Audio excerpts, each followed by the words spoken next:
அடமானத்தில் இருக்கும் தங்க நகையை மீட்டு மார்க்கெட் விலையில் உடனடியாக விற்க சிறந்த வழி பிரைம் கோல்ட் ஹப். தொடர்புக்கு 9845551787.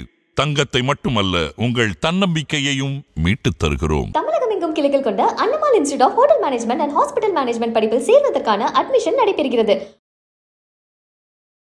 இறுதி கட்டத்தை எட்டுகிறதா ராமஜெயம் கொலை வழக்கு? என்ன நடந்துட்டு இருக்கு சார்? கருணாநிதிக்கே தெரியும், நேருவுக்கும் தெரியும், அனைத்து அரசியல் கட்சி தலைவர்களுக்கும் இந்த வழக்கினுடைய பின்னணி தெரியும். கருணாநிதியே பலமுறை சொல்லியிருக்கார், இது ஒரு அரசியல் கொலையால் நேரு குடும்பம் பாதிக்கப்பட்டதுன்னு அவரே சொல்லியிருக்காரு. கொலை நடந்த ஏரியாவினுடைய அசிஸ்டன்ட் கமிஷனர் ஆஃப் போலீஸ் யார், அவரை விசாரிச்சிங்களா? அந்த ஏரியாவினுடைய காவல்துறை ஆய்வாளர் இன்ஸ்பெக்டர் ஆஃப் போலீஸ் 2 பேர் விசாரிச்சிங்களா? இன்னைக்கு வரைக்கும் விசாரிக்கல. யார் அவங்க கேட்டா, நம்ம சசிகலா அவருடைய சகோதரர் திவாகரனுடைய சம்பந்தியான ஜெயச்சந்திரன். டிஜிபி ராமானுஜம் இந்த கேஸை எடுக்கிறார். உடம்போட்ட தங்கம். அவர் இந்த வழக்கை எடுத்து பார்க்குறாரு. பார்த்துட்டு தூக்கி ஓரமாக போட்டு இது சேராதுன்னு போகும். ஏன்? ஆதாரங்கள் இல்லை, ஐ விட்னஸ் இல்லை. இது யார் பார்க்குறா? அன்றைய டிஜிபி ராமானுஜம். இந்த கட்டை தூக்கி அப்படியே போட்டு போயிடும். ராமஜெயம் கார் போகுது. அந்த அம்மா கேட்குது, ஓ நேரு குடும்பத்தில் 2 அமைச்சர்களான அந்த அம்மா கேட்குது. இதெல்லாம் அரசியலில் நடந்தது. இதெல்லாம் நம்ம தவிர்த்து விட்டு ராமஜெயம் கொலையை பார்க்க முடியாது. அப்போ ராமஜெயம் எங்கே போயிட்டாரு? மதுரை போய், மதுரையில டெல்லி போய் அமெரிக்கா போகலான்னு ஒரு திட்டம். அழகிரியை பார்க்க போனாரா? அழகிரியை பார்க்கலாம் போலங்க. அழகிரியோடு செட்டில் ஆயிட்டாரு. அந்த அம்மா மேடையில் மைக்க பிடிச்சி சொல்லுது, ராமஜெயம் அவர்களே, நீங்க போக்குவரத்து துறையினுடைய அறிவிக்கப்படாத அமைச்சரா? உங்களுக்கு டெபாசிட் போகுது வர்ற தேர்தல்ல. இந்த செந்தில் பாலாஜி தான் அடுத்த போக்குவரத்து துறை அமைச்சர். டிக்ளேர் பண்ணிட்டாங்க. சின்ன வயசு செந்தில் பாலாஜியை நேருவுக்கு கொடுத்தா. அதே டிரான்ஸ்போர்ட் மினிஸ்டர் யார் கொடுத்தா? ஜெயலலிதா கொடுத்தாங்க. இதுக்கு உதவியவர் யார்? ராமஜெயம். திமுகவை சார்ந்தவர் தான் ராமஜெயம். இப்போ அவங்க கவர்மெண்ட் இதை தீவிரமா எடுத்து இதை கண்டிப்பா இந்த 8 மாதத்துல தேர்தல் நடக்க போகுது. அதற்கு முன்பாக இதுக்கான குற்றவாளி யாருன்னு கண்டுபிடிச்சிருவாங்கன்னு சொல்றாங்க. 13 வருஷமா அந்த வழக்கு எப்படி போச்சோ அதே போலதான் 13 வருடம் கழித்தும் இந்த வழக்கு போகும். என்ன காரணம்னா, உண்மையான குற்றவாளியை கைது செய்யணும்னு முடிவு பண்ணி நீங்க சார்ஜ் போட்டீங்கன்னா தமிழ்நாட்டு அரசியல கிடுகிடு. அவ்வளவு பெரிய பல ரகசியங்கள் மறைந்திருக்கிற வழக்கு இந்த வழக்கு. இந்த வழக்கை பொறுத்தவரையில ஒரு தீர்வு வராது, எந்த காலத்திலையும் வராது. 13 வருடங்களாக வராத தீர்வு. வருண்குமார் ஏதோ ஸ்டெண்ட் அடிக்கிறாரே தவிர, பத்திரிகையில பக்கமா எழுதுறார்களே தவிர, இதற்கான அடிப்படை ஆதாரங்கள் கூட அளிக்கப்பட்டு. ஆதன் தமிழர்களுக்கு வணக்கம். பல்வேறு துறைகளில் ஆக சிறந்த ஆளுமைகளை சந்தித்து நாம் நேர்காணல் எடுத்து வருகிறோம். அந்த வகையில் மீண்டும் நம்மோடு இணைந்திருக்கிறார் மூத்த பத்திரிகையாளர் தமிழா பாண்டியன் அவர்கள். அவரிடம் கேட்பதற்கு நிறைய இருக்கின்றவார்கள், அவரிடமே கேட்போம். வணக்கம் பாண்டியன் சார். வணக்கம். எப்படி இருக்கீங்க? நல்லா இருக்கேன். பாண்டியன் சார், இன்னைக்கு நாம பேச இருக்கக்கூடிய தலைப்பு அமைச்சர் KN நேருனுடைய தம்பி ராமஜெயம் கொலை வழக்கு. 2012ஆம் ஆண்டு நடந்த ஒரு சம்பவம். அதுவும் 2012 அதிமுக ஆட்சி அம்மையார் ஜெயலலிதா ஆக்டிவா இருந்த காலத்தில் இந்த சம்பவம் நடந்தது. ராமஜெயம் அங்கு ஒரு பெரிய தொழிலதிபராக, அதே போல ஒரு அன்றைய காலகட்டங்களில் முன்னாள் அமைச்சரினுடைய தம்பி, இந்நாள் அமைச்சர் KN நேரு அவருடைய தம்பி வழக்கு இப்ப கிளைமேக்ஸை எட்டி விட்டது போல தெரிகிறது. முதல்ல தூத்துக்குடி எஸ்பி திரு ஜெயக்குமார் தான் அந்த கேஸை ஹேண்டில் பண்ணிருந்தாரு. அவர் சரியா ஹேண்டில் பண்ணலன்ட்டு இது ஒரு தனி SIT திருச்சி டிஐஜி திரு வருண்குமார் இந்த வழக்கு அவர் கைக்கு போச்சு. எல்லாருக்கும் பரிச்சயமான ஒரு போலீஸ் ஆபீசர் திரு வருண்குமார். அவரு திரு ராஜாராம் அவரும் இந்த வழக்குல இணைந்து SITல விசாரணை நடத்திட்டு வராங்க. கடந்த 3 மாதத்துக்கு முன்னாடியே இந்த வழக்கு அவர்கிட்ட ஹேண்டில் கொடுக்கும்போது பாளையங்கோட்டையில சுடலைன்னு ஒரு அக்யூஸ்ட் கிட்ட விசாரணை பண்ணாரு ஒரு 2 மணி நேரம். அதுக்கு பிறகு நேற்றைய தினம் புழல் சிறையில விசாரணை நடத்தியிருக்காரு. அங்கு மணச்சநல்லூர் குணான்னு ஒரு அக்யூஸ்ட், அவர்கிட்ட விசாரணை பண்ணியிருக்காங்க.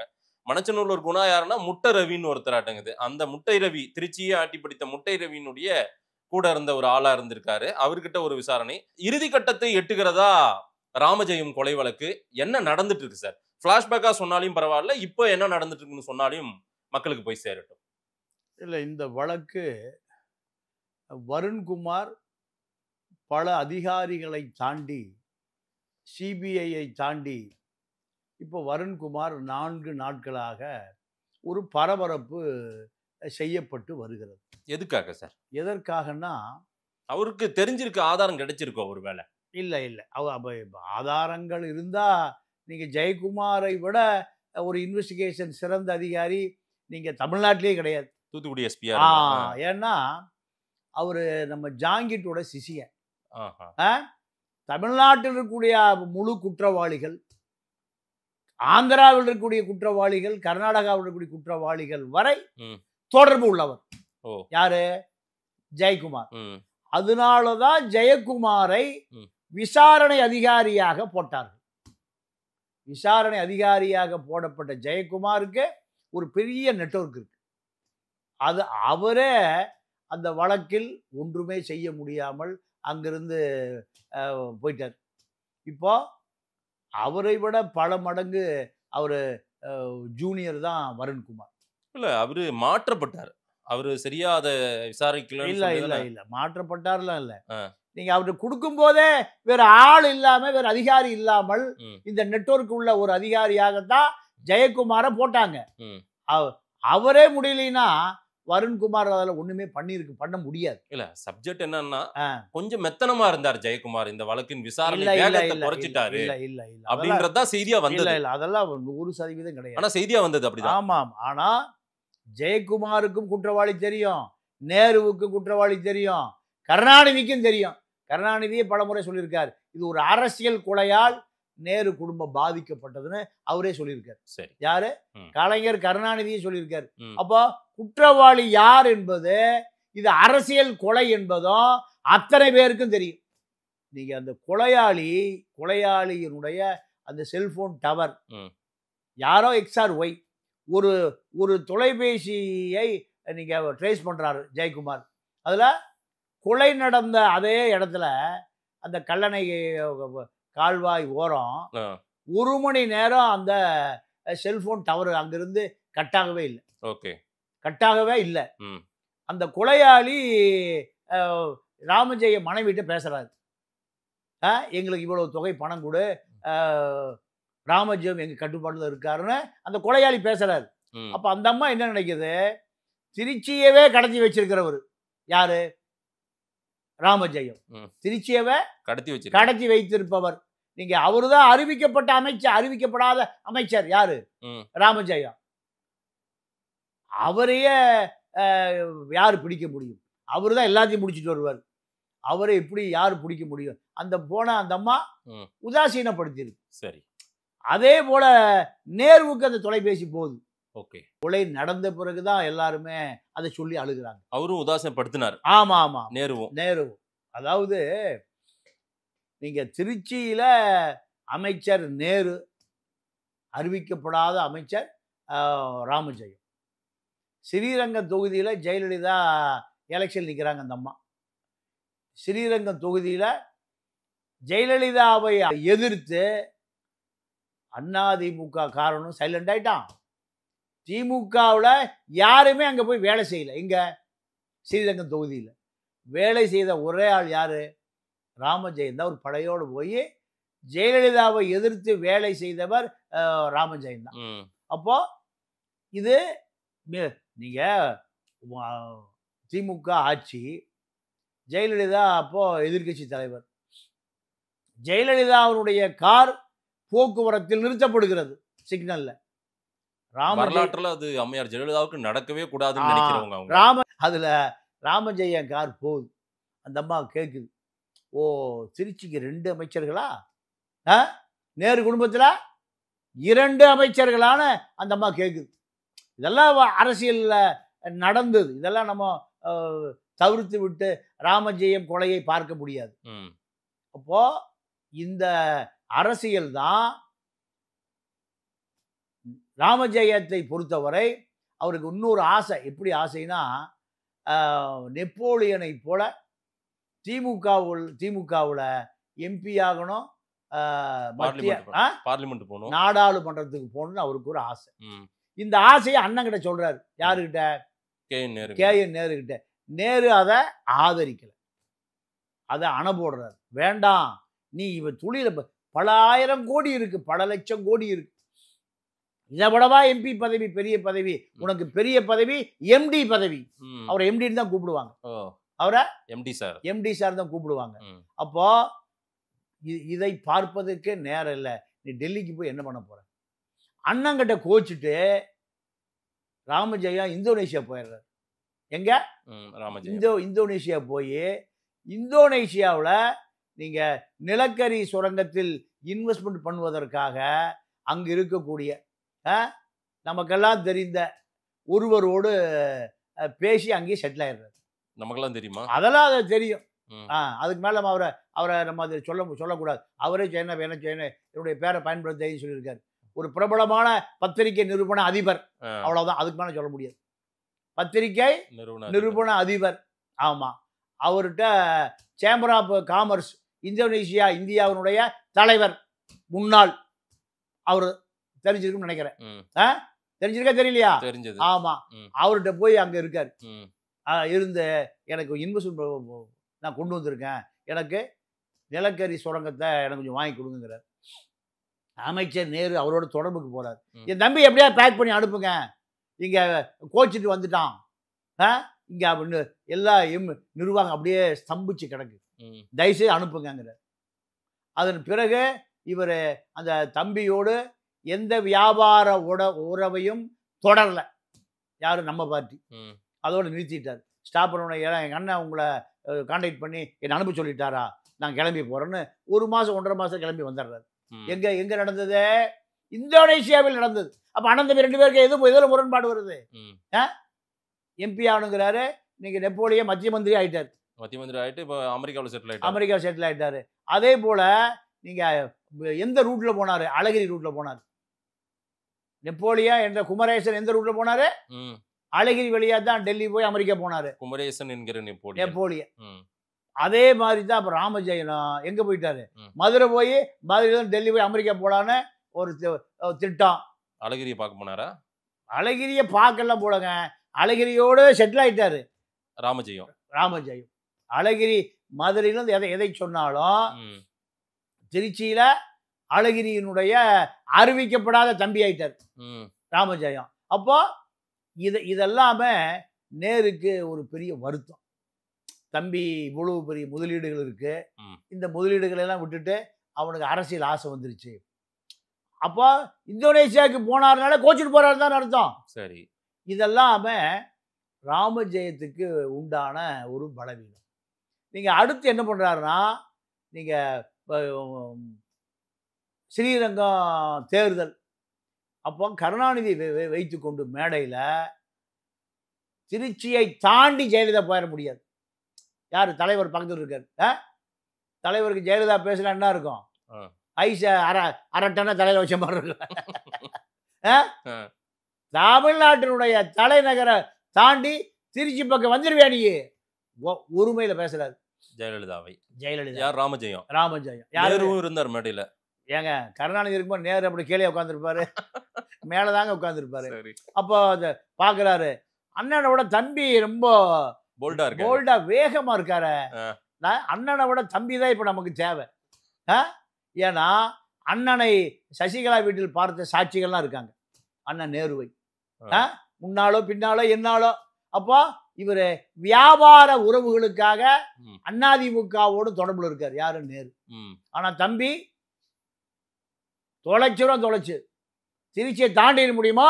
எங்க கோட்டை இது, திமுக கோட்டை தாண்டிட முடியுமா? ஸ்ரீரங்கத்தில் ஜெயிக்க முடியுமா?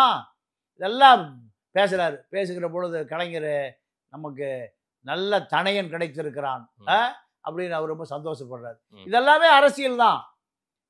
இந்த சூழ்நிலையில தான் ஜெயலலிதா 6 மாத காலத்திற்கு பிறகுதான் அந்த அம்மா வெளி உலகத்துக்கே வருது. அதாவது 2006-11 காலகட்டங்கள்ல 4.5 வருஷம் கொடநாட்டில் இருந்தாங்க. அதான் அந்த அம்மா நாடு. அந்த அம்மா நாடு எது? கொடநாடு. தமிழ்நாடு இது இல்ல, அந்த நாடு தான் அவங்களுக்கு. அந்த நாட்டுல இருந்தாங்க. இருந்து கோவையில ஒரு பெரிய மாநாடு, திருச்சியில ஒரு பெரிய மாநாடு. ரைட். இந்த கோவையில சக்சஸ், திருச்சியில சக்சஸ் ஆகாது. சரி, நடத்திருவியா நீ பாத்துறான் யாரு? ராமஜெயம். ஓகே. அப்போ எல்லா டிரான்ஸ்போர்ட் ஆர்டிஓ இருப்பாங்கல்ல, எல்லாத்தையும் கூப்பிட்டு இந்த மாநாட்டுக்கு பஸ்ஸோ லாரியோ வேனோ குட்டி யானையோ சேராட்டாவோ மோட்டார் வாகனம் எதுவும் உள்ள வரக்கூடாது. எங்க திருச்சி ஏடிஎம்கே மாநாட்டுக்கு ஆளை ஏற்றிட்டு வரக்கூடாது. யார் KN நேரு சொல்லிட்டாரா? நேரு இல்லைங்க, இரண்டாவது நேரு. யாரு? அறிவிக்கப்படாத அமைச்சர் ராமஜெயம். ஜெயலலிதாவை அந்த அம்மாவை கேக்குது, ஓ திருச்சிக்கு 2 அமைச்சர் இருக்காங்களா? நேரு சென்னையில, ராமஜெயம் திருச்சியில. ஓ இந்த அம்மா கேட்ட கேள்வி, அந்த மாநாட்டுக்கு எந்த மோட்டார் வாகனம் உள்ள போயிடக்கூடாது. அப்போ செந்தில் பாலாஜி தான் இன்சார்ஜ், இளைஞர் அப்பா அவரு. நீ என்ன ஒண்ணு தெரியாது, அங்க 1,00,000 பேரை கூட்டிடுறோம். திருச்சிய நேரு கோட்டை உண்டாக்கிடுறோம். நீ தான் அது செய்யணும். இன்னைக்கும் அப்படிதான் பண்ணுறாருல. யாரு? செந்தில் பாலாஜி தான் அவர். உண்மையான எந்த பாலாஜி? திருப்பதி பாலாஜி. அவரு பணக்கார சாமி. ஆமா, உண்டியில நகையா போடுவான். செம்பரம் கிடத்துறவங்களாம் வெங்கடாஜி ஒரு பார்ட்னர் சேர்த்துக்குவான், உண்டியில போட்டுருவான். அதே பாலாஜி தான் இவர். அப்போ என்ன பண்ணுதே தெரியாது. எங்க திருச்சியில ஒரு மிரட்டிடணும், பிரம்மாண்டத்தை காமிச்சிடணும். செந்தில் பாலாஜி போய் சொல்ற, அம்மா ராமஜெயை கூப்பிட்டு வண்டி வாகனம் எதுவும் போகக்கூடாதுன்னு எல்லா டிரான்ஸ்போர்ட் ஆர்டிஓக்கள் பூரா போட்டு, எவனுமே போனவே வண்டி சீஸ் பண்ணி வாங்குறான். எவனும் லாரி தர மாட்டேங்கிறான், பஸ் தர மாட்டேன், வேன் தர மாட்டேங்கிறான், குட்டியான கூட தர மாட்டேங்கிறான். எதையுமே தர எப்படிமா போய் சேர்த்துறது? என்ன ஒன்றுமே தெரியாது. நான் வர்றபோது அது மாநாடா இருக்கணும். கோயம்புத்தூர்ல எந்த கூட்டமோ அதே கூட்டம் திருச்சியில் இருக்கணும். தொலைச்சு அந்த அம்மா ஒபேத ஆர்டர் தான். அந்த அம்மா வந்து ஒரு பெரிய டிக்டாக்டர். யாரு? சொன்னா செய்யணும். முடியலையா நீ கிளம்பு, வேற ஆளை போட்டுக்கிறோம். அம்மா சரிம்மா.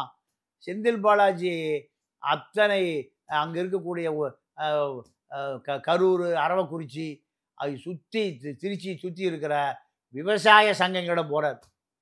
ஐயா சாமி, உன் டிராக்டரை கொடு, மாட்டு வண்டியை கொடு, தட்டு வண்டியை கொடு, எல்லாத்தையும் எங்க திருச்சிக்கு போகணும்னு சொல்லி பல ஆயிரக்கணக்கான டிராக்டர்கள், விவசாய டிராக்டர்கள் பூரா எங்க வருது?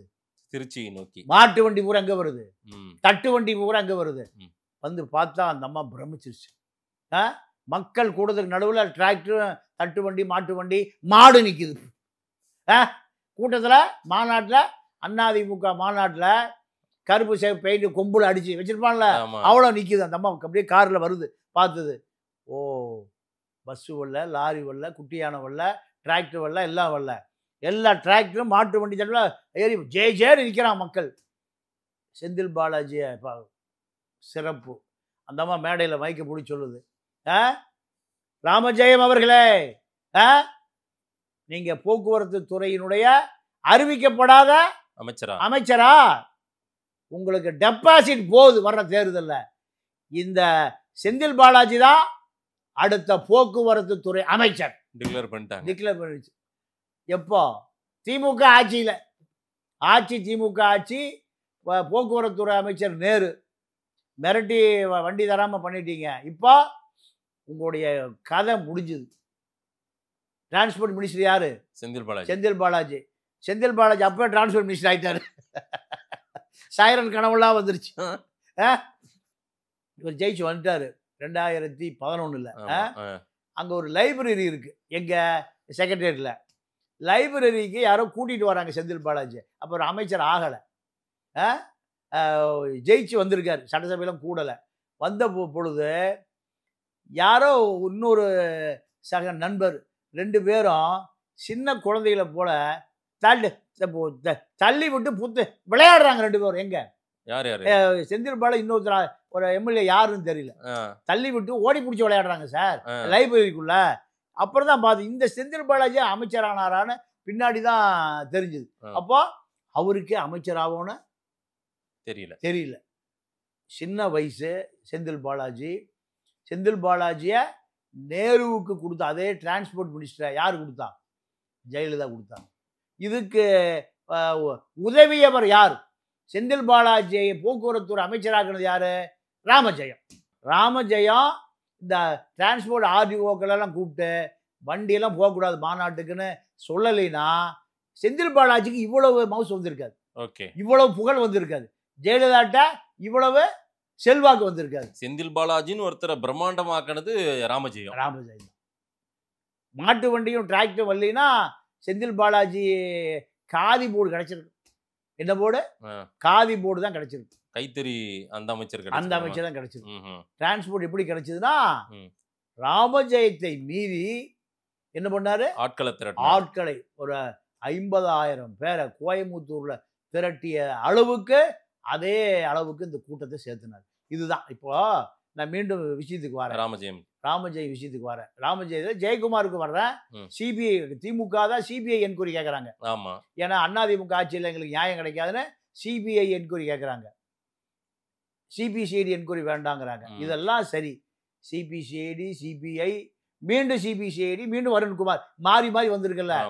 நான் என்ன கேட்கறேன்னா, அந்த கொலை நடந்த ஏரியாவினுடைய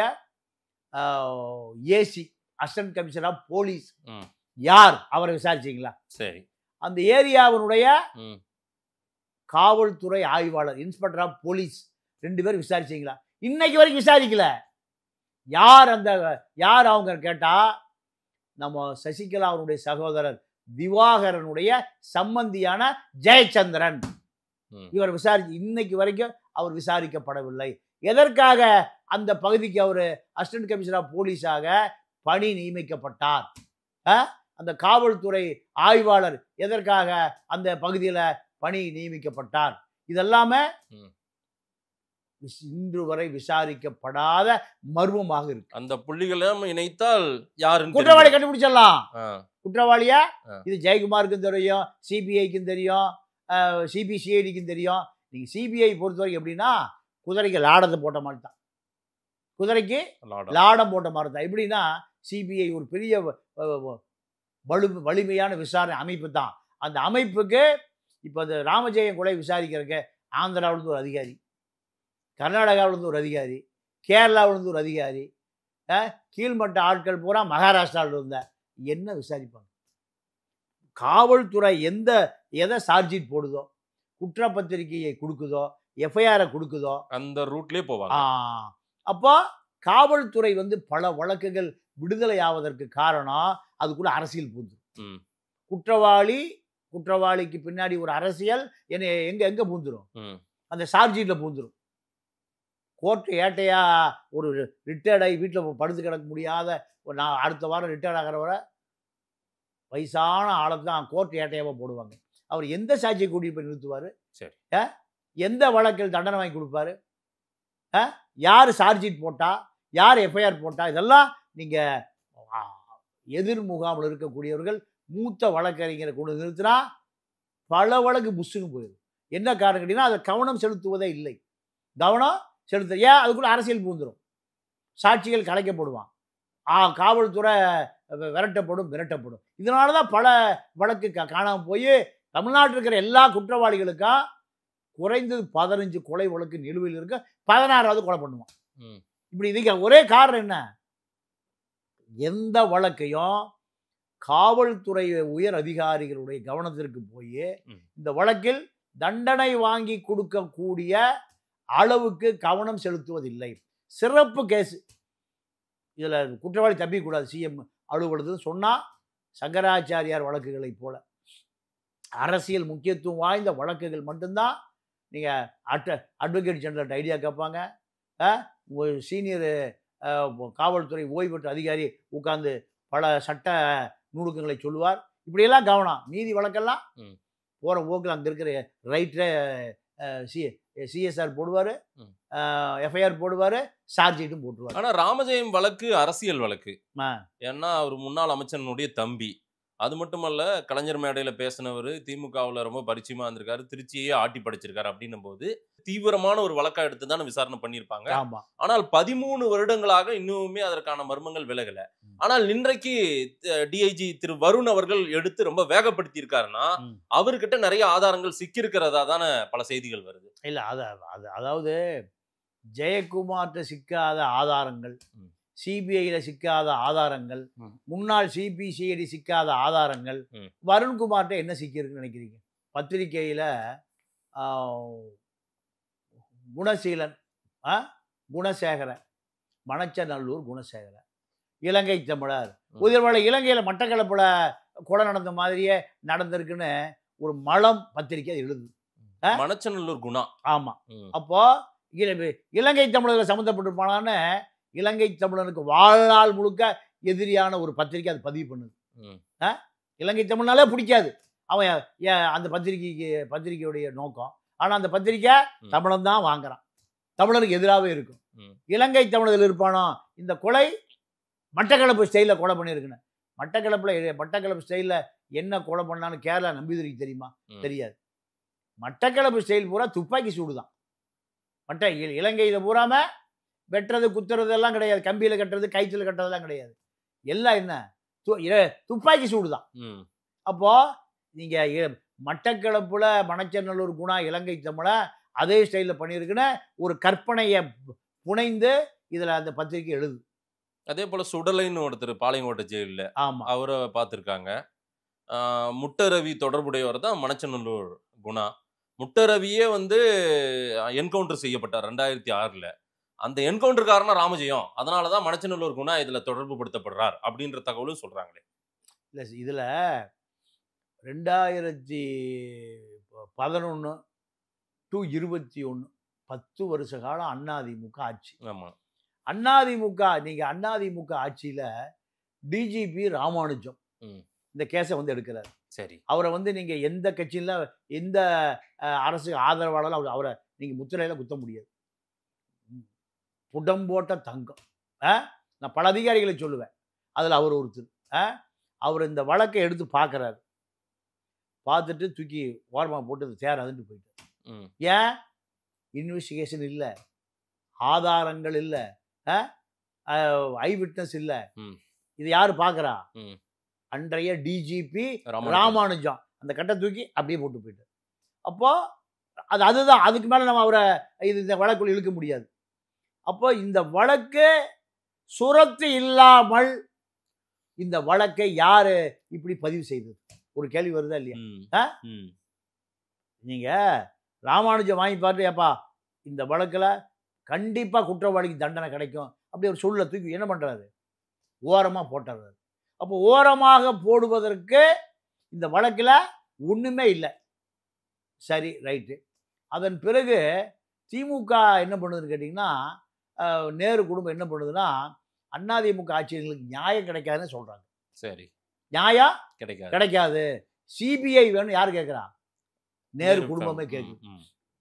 அப்புறம் தான் சிபிஐக்கு போகுது. சிபிஐக்கு போய் 10 ஆண்டு காலம் சிபிஐ ஒன்றுமே டெவலப் பண்ணல.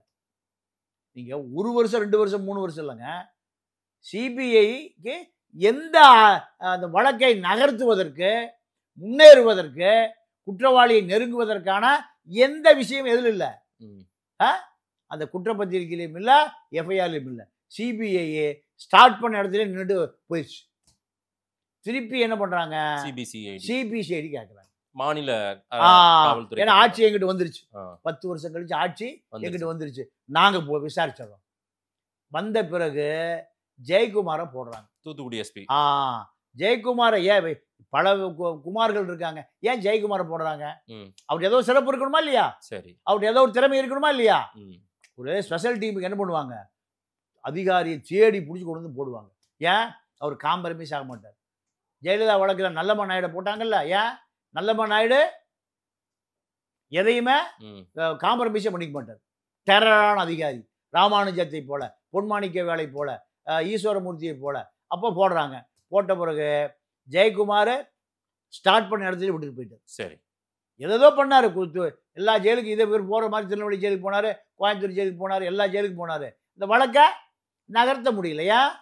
நகர்த்த வேண்டிய இடத்துக்கு போக முடியல. யாரை விசாரிக்கணுமோ அங்கெல்லாம் போகவே முடியாது.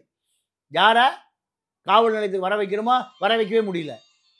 அதனுடைய விளைவு தான் ஜெயக்குமாரால இந்த வழக்கு நகர்த்தவே முடியாமல் தான் அவர் அதிலிருந்து விலகிறார். அப்போ அந்த வழக்கில் யார் குற்றவாளி? நீங்க பல சந்தேகங்களை கிளப்பினார் ஜெயக்குமார். எல்லா ஜெயிலுக்கும் போனார், திருச்சி ஜெயிலுக்கு போனார், திருநெல்வேலி ஜெயிலுக்கு போனார், புழலுக்கு வந்தார். ஒண்ணுமே நடக்க முடியல. ஜெயக்குமாரை விட புலனாய்வு புலி எப்படி இந்த ரவுடிகளிடம் குற்றவாளிகளோட அத்தனை பேருடைய பயோடேட்டாவையும் புள்ளிவிவரமாக தெரிஞ்சவர் ஜெயக்குமார். சரி. அந்த ஜெயக்குமார்னாலேய இந்த வழக்கை அடுத்த கட்டத்துக்கு நகர்த்தவே முடியல, அப்படி விட்டுட்டு போயிட்டார். இதுக்கு பிறகு இப்போ வருண்குமார்கிட்ட இந்த திமுக கொடுத்துருக்கு. அப்போ இந்த வழக்கு உண்மையாகவே நடவடிக்கை எடுத்திருக்கணும்னா 2012 கொலை நடக்குது, 13, 14, 15. இது ஆளுங்கட்சி, இறந்து போனவர் எதிர்கட்சி. ஆளுங்கட்சி இந்த வழக்கை எந்த அக்கறையும் காட்டவில்லை. நான் தான் சொல்ல, ஆளுங்கட்சியை சேர்ந்த ஜெயச்சந்திரன் திவாகருடைய சம்பந்தி பொண்ணு கொடுத்தவரு அந்த காவல் நிலையத்திற்கு கொண்டு வர வேண்டிய அவசியம் என்ன? ஏசிபியா?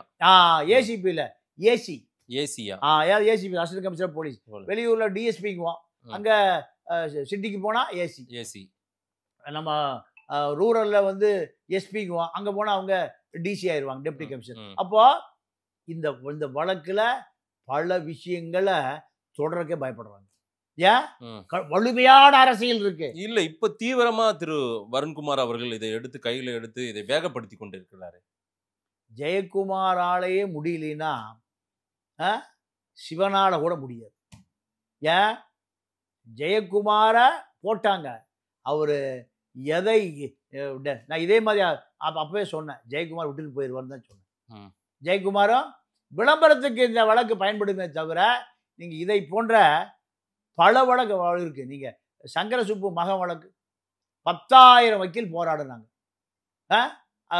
அவருடைய மகன் ஐசிபி ஏரியில பிணமாக போடப்பட்டார். சிபிஐயே சலீம்னு ஒருத்தர் புலனாய்வு புலி மிசோராம்லேருந்து கொண்டு வந்தாங்க. அவரை எந்த ஆவணம் இல்லை, சேட்டலைட் போட்டோ இல்லை, செல்போன் டவர் எல்லாம் அழிக்கப்பட்டது, திட்டமிட்டு அழிக்கப்பட்டது. நீங்க ஐசிபி ஏரியில் இருக்கிற இன்ஸ்பெக்டரை அந்த சலீம் அலி என்ன பண்ணாரு, ஐஸ் பார்ல படுக்க வச்சார். படுக்க வச்சு உனக்கு தெரியாம இருக்காதுன்னாரு ஒரு நார்த் இந்தியன் கமிஷனர். சரி. அவரு நேரம் போறார் எங்க சிபிஐ ஆபீஸுக்கு. என்னுடைய அனுமதி இல்லாம என்னுடைய ஜூரிஸ்டிக்ஷன் இன்ஸ்பெக்டர் நீங்க கூட்டிட்டு வந்து தப்புன்னு அவர் கூட்டு வந்துட்டார். ஏன்? சங்கர சுப்பு மகனுடைய வழக்கு நீங்க எங்க போய் நிக்குது? ஒரு காவல்துறை உயர் அதிகாரி தான் அந்த வழக்கில் குற்றவாளி. அதை தாண்டி நகரவே முடியல. அப்போ எல்லாத்துக்குள்ளேயும் ஒரு இன்ஃப்ளூயன்ஸ் இருக்கு, ஒரு அரசியல் இருக்கு. அந்த அரசியலை தாண்டி போகக்கூடிய அதிகாரம் யாருக்கு இல்லை? ஜெயக்குமாருக்கும் இல்லை, வருண்குமாருக்கும் இல்லை, அருண்குமாருக்கும் இல்லை. இல்லை சார், இது திமுகவை சார்ந்தவர் தான் ராமஜெயம், KN நேருடைய தம்பி. இப்போ அவங்க கவர்மெண்ட் இதை தீவிரமா எடுத்து இதை கண்டிப்பா இந்த தேர்தல், இந்த 8 மாதத்துல தேர்தல் நடக்க போகுது. அதற்கு முன்பாக இதுக்கான ஒரு இது தெரிஞ்சிடும், குற்றவாளி யாருன்னு கண்டுபிடிச்சிருவாங்கன்னு சொல்றாங்களே. நீங்க இப்போ 13 வருஷமா அந்த வழக்கு எப்படி போச்சோ அதே போலதான் 13 வருடம் கழித்தும் இந்த வழக்கு போகும்.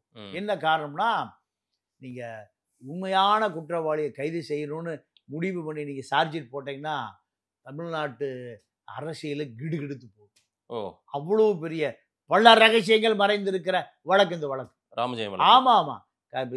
கருணாநிதிக்கே தெரியும், நேருவுக்கும் தெரியும், அனைத்து அரசியல் கட்சி தலைவர்களுக்கும் இந்த வழக்கினுடைய பின்னணி தெரியும்.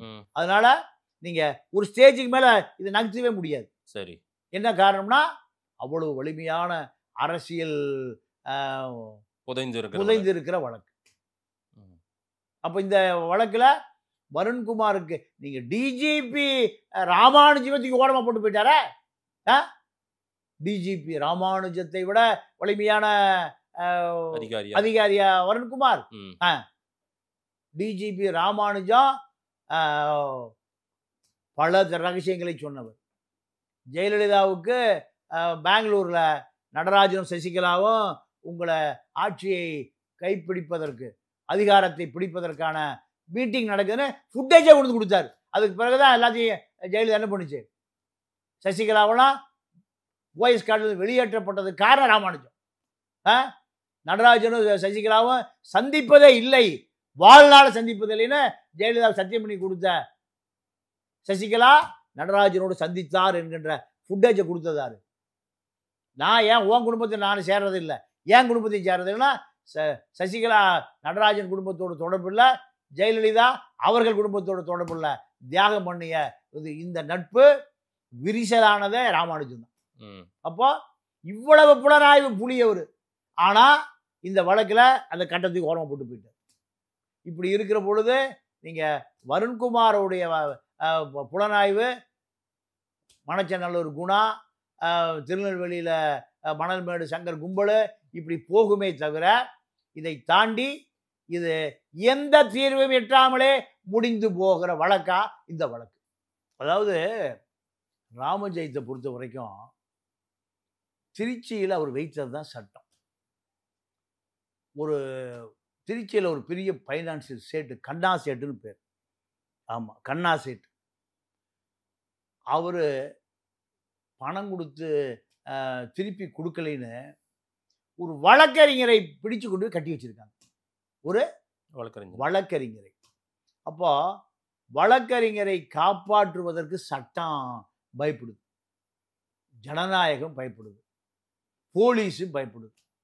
அந்த அந்த வழக்கறிஞருடைய சகோதரி ஓடி வந்து ஒரு அரசியல் தலைவர், ஒரு காங்கிரஸ் தலைவர் அவர்கிட்ட வந்து என் தம்பியை கடத்திட்டு போயிட்டாங்க, தயவு செய்து காப்பாத்துங்க. அங்க போனா உயிரோட வர முடியாது. எங்க ராமஜெயம் ஆட்கள் பிடிச்சிட்டு போயிட்டான்னா உயிரோடு வர முடியாது. அவனை கொண்டுட்டாங்களா உயிரோடு தெரியல, காப்பாத்துங்கன்னா இந்த அரசியல் தலைவர் மோட்டார் சைக்கிளில் போறார். எங்க ராமஜெயம் கோட்டைக்கு போறார். கோட்டைக்கு போன பிறகு அதிர்ச்சி ஆகி, என்னண்ணா நீங்க வந்திருக்கீங்கன்னு. ஆமாப்பா, என்னோட சொந்தக்கார பையனை ஒருத்தர் நீ பிடிச்சிட்டு வந்துட்டியாமா. ஒரு வக்கீல் வழக்கறிஞர் பார்த்தாங்க நிற்கிறார். என்னென்ன விஷயம்? என் சொந்தக்கார பையன் ஒரு மார்வாடிட்டு 10 லட்ச ரூபா வாங்கிட்டு 10 லட்ச ரூபாய்க்கு கொடுத்துட்டான். 5 லட்ச ரூபா வட்டி கேட்குறான். 5 லட்சம் கொடுக்க முடியல, 2 லட்சம் கொடுக்குறான். அதெல்லாம் முடியாதுன்னு உங்ககிட்ட சொன்ன பிறகு நீ வக்கீல கட்டி தூக்கிட்டு வந்து சேர்த்துட்டு விட்டுட்டு 5 லட்சம் கொடுத்துட்டு போடா, இல்லைன்னா மூலையில் உட்காடுறான்னு நீ சொல்லிட்டியாமா. அப்போ வக்கீலுக்கே என்ன நிலைமைன்னு பாருங்க. உடனே அவர், இல்லை தம்பி, இந்த பையன் நல்ல குடும்பத்து பையன், எனக்கு தெரிஞ்ச பையன், அதனால அவனை நான் கூட்டிகிட்டு போகிறேன் அப்படின்னு சொன்ன உடனேயும் நீங்கள் அந்த கண்ணா சேட்டை கூப்பிட்டு, எனக்கு ரொம்ப வேண்டியவர், நீ சொன்னால் இனிமேல் கேட்க மாட்டேன், அவர் சொன்னால் தான் கேட்பேன். 10 லட்சம் டேபிளில் இருக்குது, 2 லட்சத்தை எடுத்து அவங்கள்ட்ட கொடுத்து, யாருக்கிட்ட? வக்கீல்கிட்ட. இதை எடுத்து நீ, அவன் நடுங்குறான். நீ விட்டுட்டு போயிரு, மறுபடியும் பிடிச்சி கொண்டு வந்து கட்டி வச்சிருவானுங்க. போலீஸு கேட்காது, கோர்ட்டு, வக்கீலுக்கு எந்த நிலைமை? அப்போ 2 லட்சம் அவங்கள்ட்ட கொடுத்து, சேட்டை நீ எங்கேருந்து வந்து எங்கே யாரை மிரட்டுற, ஒழுங்காயிருன்னு சொல்லி அவனை கூட்டிகிட்டு வந்ததாக அந்த பெரும் தலைவர் சொன்னார். அப்போது நீங்கள் அதே போல் ஒரு அந்த திருச்சியை பொறுத்த வரைக்கும் மைக்ரோ கம்யூனிட்டி ரெடியர், உத்தரையர் அங்கே அரசியல், தேவேந்திர குல வேளாளர் அரசியல், கள்ளர் சமூக அரசியல். இதை மீறி ராமஜெய அரசியலை இந்த 3 சமூகமே விரும்பல. நீங்க ஒரு பெரிய ரியல் எஸ்டேட் அதிபர் காரோடு கொளுத்தப்பட்டார் உயிரோட. இன்னொரு ரியல் எஸ்டேட் அதிபர் வாயில விஷத்தை ஊற்றி அவருடைய இன்னோவா காரோடு பாடி கிடந்து. இதெல்லாம் பத்திரிகை செய்தி. இதெல்லாமே நீங்க யாரை நோக்கி நீளுது? ராமஜெயத்தை நோக்கி தான் நீளுது. அப்போ அந்த சமூகம், அவர் இறந்து போன சமூகம் மிகுந்த கோபமாக இருந்ததாக அந்த நேரத்தில் செய்தி. 2011-12 வாக்கில் முத்தரையர் சமூகம், இந்த பக்கம் கள்ளர் சமூகம், இந்த சமூகங்கள் அத்தனையுமே ராமஜெயத்தின் மீது கடுமையான கோபமாக இருந்தது. இதெல்லாம் நீங்கள் அந்த இறந்து போனவருடைய மனைவி ஜெயலலிதாவை பார்த்து கண்ணீரும் கம்பளையுமா தலையை விரிச்சு போட்டு அழுதாகலாம் செய்தி இருக்கு. அப்போ இவ்வளவு விஷயங்களை ராமஜெயம் செய்து கொண்டிருந்தார் என்பதை அவருக்கு உயிருக்கு உத்தரவாதம் இல்லை. ரவுடிகளை பொறுத்த வரைக்கும் கத்தி எடுத்தவனுக்கு கத்தியால தான். நீங்க சில நல்ல குணமும் இருந்து நிறைய பேர் சொல்றாங்க, பாதிக்கப்பட்டு ஏன் போனாலும் உதவி செய்வார். ஆனால் இது போன்ற